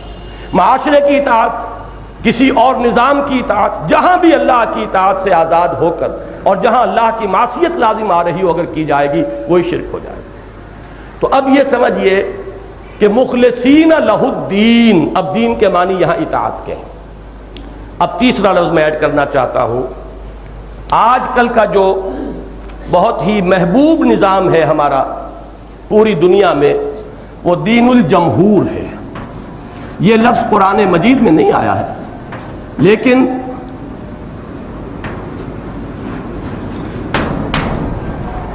ڈیموکریسی کیا ہے؟ Sovereignty of the people, by the people, for the people. یہاں حاکمیت مطلقہ اب عوام ہے. وہ عوام کا کیا طریقہ ہوگا, وہ پارلیمنٹ نظام ہو, پریزیڈنشل ہو, ووٹ کس کو ملے گا کس کو نہیں ملے گا, وہ تفاصیل ہیں اس کی. 18 برس کی عمر کا ووٹ ہوگا, 30 برس کا ہوگا, 20 برس کا ہوگا, عورتوں کو ہوگا نہیں ہوگا, بچوں کا ہوگا نہیں ہوگا. لیکن اصل کیا ہے کہ حاکمیت عوام کی ہے, مطاع مطلق اب عوام ہے. اب انہیں اختیار حاصل ہے, جو قانون چاہے بنائے, جو ضابطہ بنائے, ان کا اختیار ہے. یہ بھی بالکل ایک پیرلل دین ہے. دین الملک ملوکیت، دین الجمہور جمہوریت، اور دین اللہ ہے یہ اسلام. ان الدین عند اللہ الاسلام، یہی دین اللہ ہے، یہی دین حق ہے. سچا دین یہی ہے، اس لیے کہ اللہ ہی حق ہے. اب یہاں یہ بات اچھی طرح واضح ہو جانی چاہیے کہ جو دو چیزیں دے کر حضور کو بھیجا گیا ان کے لیے یہ الفاظ آئے ہیں، ان کی کیا اہمیت ہے. اب جیسے کہ میں نے الہدا کے بارے میں عرض کیا، ویسے ہی اب اس کو بھی سمجھیے. تمام رسولوں کے لیے لفظ میزان آیا تھا، یہاں اس کی جگہ دین حق آیا ہے. یہ کیوں ہے، اس کو سمجھیے. جیسے میں نے عرض کیا کہ انسان کے فکر اور شعور کا ارتقاء ہوا ہے، ایسے ہی ہر شخص جانتا ہے کہ انسانی تمدن کا ارتقاء ہوا ہے. تمدن مدینہ سے بنانا، شہر، شہریت، تمدن، مل جل کر رہنا. انسان مدنی الطبع ہے، یعنی اس کے اندر مل جل کر رہنے کی، گریگیریس اینیمل ہے، یہ مل جل کر رہتا ہے. اور بہت سے حیوانات بھی ہیں، آپ کو معلوم ہے ہاتھی بھی وہ غول کی شکل میں رہتے ہیں، ان کا ایک نظام ہوتا ہے. چیونٹیاں جو ہیں ان کا ایک نظام ہے. شہد کی مکھیوں کا ایک نظام ہے. بہت سے ایسے حیوانات بھی ہیں جن کا کوئی نظام نہیں ہے. شیر جو ہے وہ اکیلا ہی رہتا ہے جنگل میں، کسی اور کو قریب وہ شیر کو بھی نہیں آنے دے گا.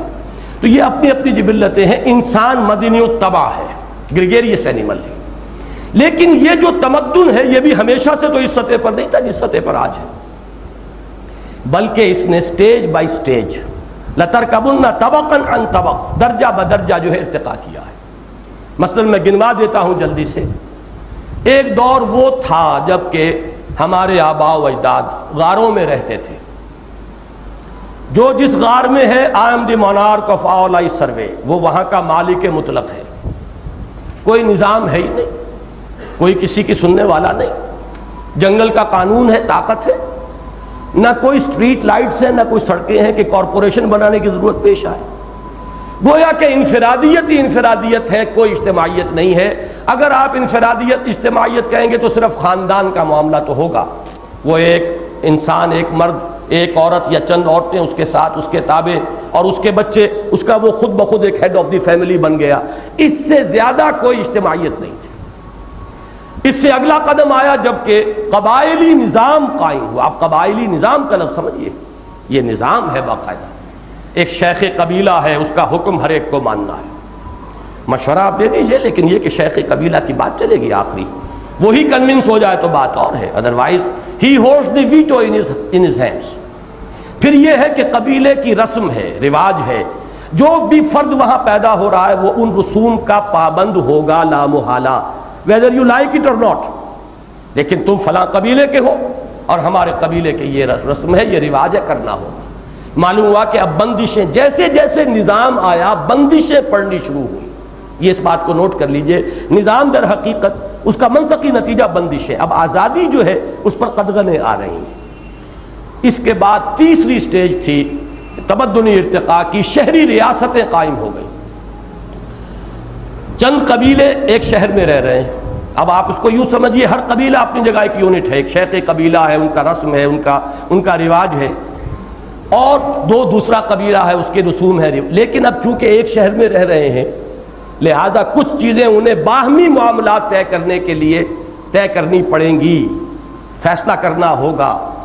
یہ گویا کہ کانسٹیٹیوشن، چاہے وہ ریٹن ہو اور چاہے وہ صرف ذہنوں میں ہو، لیکن کانسٹیٹیوشن کا اب آغاز ہو گیا کہ دو قبیلے مل کر رہ رہے ہیں تو طے کرنا پڑے گا. اب اس کو یوں سمجھیے، میں چونکہ تمدنی ارتقاء کا ایک سفر آپ کو بتا رہا ہوں، مکہ مکرمہ جو ہے وہ اس پریمیٹیو سٹیج پر تھا کہ صرف ایک قبیلہ رہتا تھا وہاں. لیکن مدینہ منورہ اس اعتبار سے ہائر سٹیج آف ایولیوشن پر تھا. وہاں 5 قبیلے آباد تھے. 2 جو یمن سے آ کر آباد ہوئے، اوس اور خزرج، اور 3 قبیلے یہود کے، بنو نذیر اور بنو قینقاع اور بنو قریظہ. 5 قبیلے، لہذا ان کے مابین اب حلیفانہ تعلقات تھے. اور ایک بڑی دلچسپ مثال ہے یہ کہ یہ بات طے تھی اوس اور خزرج کے مابین کہ ایک خزرجی کے خون کی قیمت ایک اوسی کے خون کی قیمت سے 3 گنا ہوگی.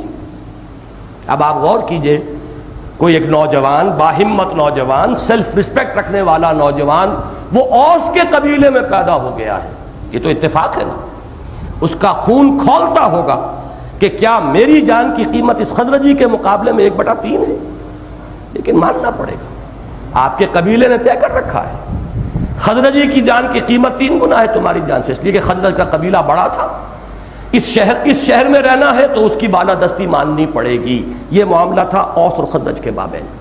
تو یہ میں مثال دے رہا ہوں کہ جہاں قبیلے جمع ہو جائیں گے انہیں کوئی نہ کوئی اپنے آپس کے معاملات کے لیے ایک اوسی کے مساوی ہے، ایک خزرجی کے مساوی ہے، لیکن ایک خزرجی مساوی ہے 3 اوسیوں کے۔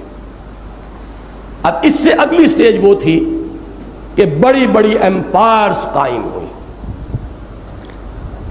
سلطنت قیصر و کسریٰ، سلطنت روما، یہ سلطنتیں عظیم سلطنتیں۔ تو میں نے خاص طور پر اس لیے آپ کو مکہ مدینہ کہ یہ جو سٹیجز تھیں وہ قبائلی، ایک قبیلے کا شہر مکہ مکرمہ، 5 قبیلوں کی ایک سٹی سٹیٹ وہ ہے مدینہ منورہ، اور اب شمال میں جزیرہ نما عرب کے شمال میں، شمال مشرق میں عظیم سلطنت ہے سلطنت کسریٰ، شمال مغرب میں جس کے ڈانڈے یورپ تک پھیلے ہوئے ہیں ایک عظیم مملکت ہے مملکت قیصر۔